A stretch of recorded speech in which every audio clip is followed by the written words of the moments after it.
আছেন আপনারা সবাই? ভালোই আছেন নি? তো এই যে নিয়েছি আম খাবো, মুড়ি দিয়া, দই দিয়া, খই দিয়া।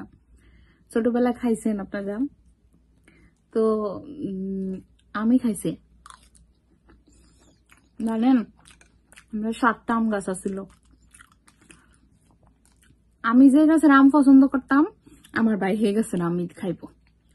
তখন আমি একদিন বুদ্ধি করে যেটা পছন্দ করি না সেটা কইতাম, এই আমটা আমার পছন্দ, এই আমটা পছন্দ। আমি আম দিয়ে, মুড়ি দিয়ে, দুধ দিয়ে, কলা দিয়ে খাম। ও কইতো না না না না, এডি আমি খামো, এডি আমি খামো, তুই অন্য গাছের টিখা। চালাকিটা কেমন হয়েছে, আজকে আম, দুধ, মুড়ি, খই দিয়ে খাইতেছে। তো ভাইয়ের কথা মনে পড়তেছে। ছোটবেলায় আমের দিনে এই খাইতে খাইতে মুখ পচে যাইতো। মা আর অন্য কোনো নাস্তা সকালে দিত না। তো শুধু খামো আর এই ভিডিও তো দেখবেন, ইন্টারেস্ট পাইতেন না।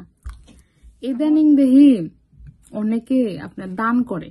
দান করার সামর্থ্য আমার নাই, কাউরে উপকার করার সামর্থ্য এখন আমার হয়ে ওঠে নাই। তো ফেসবুকে তো আমরা কম বেশি সবাই ছবি দিই, আমি তো অনেক দিই, লেগে অনেকে আমার পছন্দও করে না। যাই হোক, এটা যার যার ব্যক্তিগত ব্যাপার, কাউরে খুঁজা মারতাম না। এমন কথা, সেদিন দেখি আপনার একটা শ্যামাই, চিনি আর হলো 1 প্যাকেট গুঁড়া দুধ, ও লগে 1 প্যাকেট চাষি পোলাউর চাল দিয়ে একজন দিতেছে আর কি।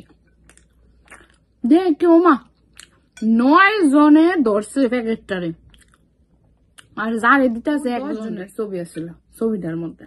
এখন কথা হয়েছে দামটার মধ্যে হয়তো সবাই মিলামেশা দিছে। তো আবার কতদিন আগে দেখছি শীতকালে কম্বল নিয়েও আছে।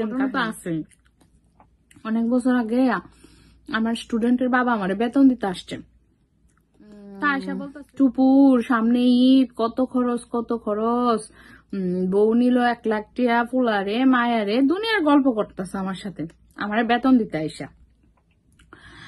পরে আমি বললাম, আঙ্কেল খরচ এই যে ভাই বোন গো ঈদের সময় দেওয়ান লাগে, বইনদারে দিছি। দুই মানুষ এমনি নর্মালি তো আরো কম দিতাম, মানে বইনের নাই, এর লেগে 2 লাখ টাকা দিছি, একটা গরু কিনবো। তখন একটু পরে আবার করেন, আমরার মধ্যে দান করলে আছে না, আমরার মধ্যে কাউরে কয় না। আমার মনে নিয়ম আছে জানো, দান করলে ডান হাতে দিলে বা জন্ম না, বা হাতে দিলে ডাইন হাত জন্ম না। তো আমি সেদিন একটু মুসকে হাসলাম। এরপর টাকা দিছে, এটা তো আমার বলার কোনো কিছু নাই। আমি এর বাড়ির শিক্ষিকা মানুষ, বাচ্চারে পড়াই। কতদিন আগে আমার খুব কাছের একজন কইতেছে যে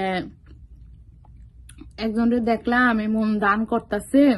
তো বয়স্ক মানুষ একটা আইছে, মানে উনি লাইনে দাঁড়াইছে, হে আর কি লাইনের বাইরে যায়, উনার তো একটা জিনিস চাইছে, উনি একটা লাডি দিয়ে বাড়ি দিয়ে দিছে। এটা আরো অনেক আগের ঘটনা। এখন কথা হয়েছে, কথা হিন্দু, মুসলিম, বৌদ্ধ, খ্রিস্টান কারো কথাই না। কথা হয়েছে দান করলে এরকম জানাই করতে হইব কেন?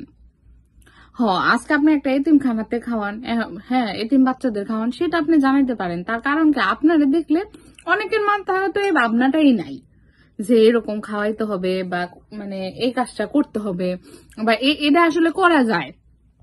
অনেকের মাথায় হয়তো সেটা ভাবনাই নাই যে দেওয়া যায়। আপনারা এতিম বাচ্চাদের কিছু দেন, কিছু খাওয়ান, আপনি সেটা শেয়ার করতে পারেন। কারণ এটা দেখলে আরো 10 জন মানুষ আগে আসবে, এটা অবশ্যই ভালো কাজ।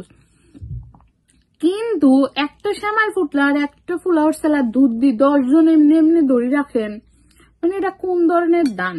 আমি জানি আমার ফ্রেন্ড লিস্টে অনেকেরই আমার এটা পছন্দ হইব না, আমার এই কথাটা, ঠিক আছে? এখন দেখেন, সবার পছন্দের দায়ভার আমার না, আমার ব্লগ চ্যানেল, আমি বিভিন্ন সময় আমার যেটা মনে হয় আমি শেয়ার করছি। কথা মিথ্যা বললাম না সত্যি বললাম? কি মনে হয় আপনাদের আমি মিথ্যা বলছি? একদমই মিথ্যা বলি নাই। কথাগুলো এমন নিয়ম হওয়া উচিত। আপনি দান করছেন, আপনি কাউরে উপকার করছেন, এটা মুহূর্তে মুহূর্তে বলতে হবে আমি আপনাকে এটা করছি, আমি আপনাকে। আরে যে আপনার কাছ থেকে উপকার নিছে তার মনে থাকলেই তো হয়। না আপনি একজন উপকার করলেন কিন্তু মুহূর্তে মুহূর্তে আপনি তারে সেটা শুনে হইলো না। দান করে উপকার করে দেন, উপকার দান এটি কয়জন করতে পারে? আমি তো আজ পর্যন্ত কাউরে কিচ্ছু করতে পারলাম না, কাউরের জন্য কিছু করতে পারি নাই।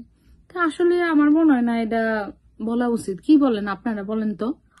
ভুল বলছি?